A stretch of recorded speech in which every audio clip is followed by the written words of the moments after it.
Hey everybody, it's the Friendly Outsider. So I had a pretty good conversation with this girl yesterday. It was actually a great conversation. So I was at a place, doesn't really matter where it was. It was an establishment and I was sitting down at the bar and the bartender was a girl from Vancouver. And so, I was there for a bit and we chatted for a bit and then I asked her, I said, so I'm going to ask you a question. Bit of a strange one, but how's life as a Vancouver girl? And then, she started talking. It was interesting. She talked about how Vancouver's been changing and how it's, with an influx of people and money, with a lot of money, it's really gentrified the city over time. And it's a different place. And, we talked about how, those people, though, they do live here now and they do have, therefore, a point of validity in the discussion on how things are here. But it's different. We talked about, she was a white girl from Vancouver. She talked about how there can be, her words were a little more abrasive, maybe not abrasive direct than mine, but how it's quite discriminatory here against people of color a lot of times. Now, is that a young woke thing, one of these things, or is it an actual valid thing? I think it's probably maybe a little bit of both. But it was a real cool conversation because, my family's from Vancouver, or kind of. Like, I had family here always growing up, so my whole life I came to Vancouver.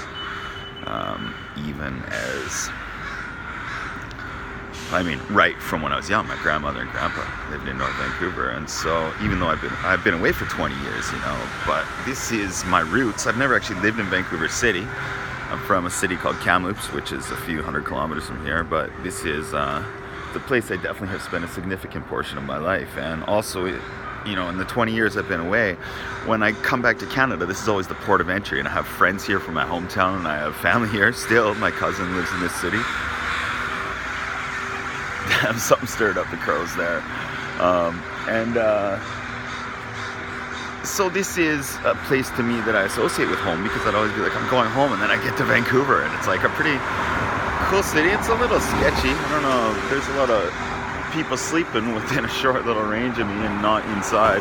But anyways, to get back to the story, I was talking with this girl and she was giving me her perspective as how things are in Vancouver now. And it was interesting because when we talked, when I left Canada, she was 10 years old. So she was basically just figuring out, okay, this is the life, this is the way the world works at the point where I left. So she's seen all the changes that essentially I missed over, the past 2 decades.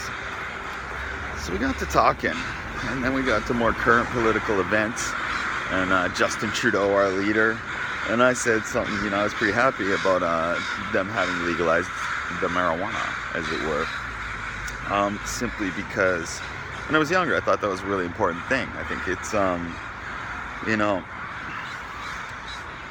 don't think people should be ostracized for that choice. I knew people, being from here, people always smoked. It was just the way of the world in BC. And, back at that time, they were still arresting people and stuff like that. Like, one of my really close friends never was able to come visit me in 20 years in Japan because he had a record from getting caught for smoking marijuana. Well, no, actually, he got caught with some marijuana. He wasn't actually smoking it outside. But regardless, I thought it was a really important thing. And so, of course, I haven't been here with my feet on the ground. I have a different perspective as a Canadian. I've been an expat. So my actions as a Canadian are more, I've been out there being an ambassador of the Canadian values and morals and dignity that we have as a people to the world to some degree. Now, it's not like I was like, walking out there being, hello, you need to know this about Canada. But I was just out there being myself and, trying to represent those morals just because that's who I am as a person. And on that note, the Prime Minister of our country has always meant a lot to me, who it is and how he represents us, because as far as I go, that was in alignment with my Canadianness, as it were. And for me, that was the thing. And so we got to talking, and I said to this girl, I was like, well, to be honest, for me, that's a huge thing. Like that they legalized marijuana here. She's like, well, of all his platform issues, it was the least important one. Like, blah, blah. And I was like, well, for me, it was the most important one. She's like, yeah, but you're hardly ever here. And I said, whoa. And I put the brakes on that one there. It's like, you don't get to tell me my opinion as a Canadian matters any less because I've been away. It's like, I've been out there being what I just said, the ambassador of our values and representing our people. And one thing I noticed after Canada legalized was, well, two things I noticed. One was that it started the conversation in Australia where I was, but also I follow Japanese media quite a bit, and it followed the conversation in Japan as well, insofar as opening a conversation about this even being a thing to be done, especially in Japan. I mean, in Australia, they are producers of legal cannabis for like medical cannabis, right? So, and they like to look at it from an economics perspective. They want to become like the number one producer of medical cannabis, even though they don't legalize it for their own personal thing, although it has created that conversation. But it even like created the conversation in Japan, which never had any conversation. I mean, medical cannabis as an idea in Japan is not a thing that has been discussed. Had been a thing that had been discussed, but now it has.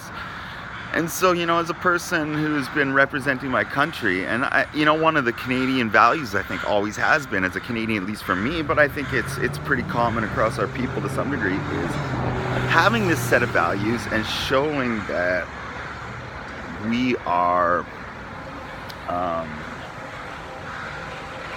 kind of like directing the conversation. I think that's the Canadian way. We're not saying do it.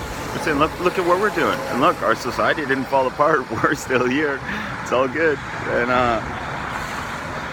And I think we do that well. And so for me, it was an important thing. And I stopped the girl and I said, you don't get to say my opinion, doesn't matter. And she sat back and she thought for a minute and she said, yeah, you're right. And it was cool. Very cool of her. Like, I thought that was very Canadian. Like, we didn't, okay, so we got different viewpoints. People have different viewpoints, and we're allowed to have different viewpoints. And we went on, and we still had an awesome conversation after that. And I thought it was like a sign of mutual respect for each other for what is Canadian. Because I didn't like, the first thing I said to her was, I was like, I agree with everything you're saying. And you're on the ground, your boots are on the ground, I've been away. But for me, the medical cannabis thing was a big one. And so, I mean, this has a personal thing for me because my father is one who benefits well from the medical cannabis. And, this is different from the recreational issue, but for him, he's had some health issues and it's made his quality of life better since he's been prescribed the medical cannabis, which was in 2012-ish, maybe. So, anyways, I kind of went off there, but I like being Canadian. I think it's an awesome thing. We get to have different viewpoints. But overall, we all just want like a better society. I think a better place for all of us, not just here in Canada. But I think, it is a little more toxic here than it has been in the past. I'm sort of like giving it like the romance thing. I'm just back. It's like, but it's not that. I think I have a fairly objective perspective on it. Like, I sort of know what I'm stepping into. But I just thought that conversation with that girl really established with me that,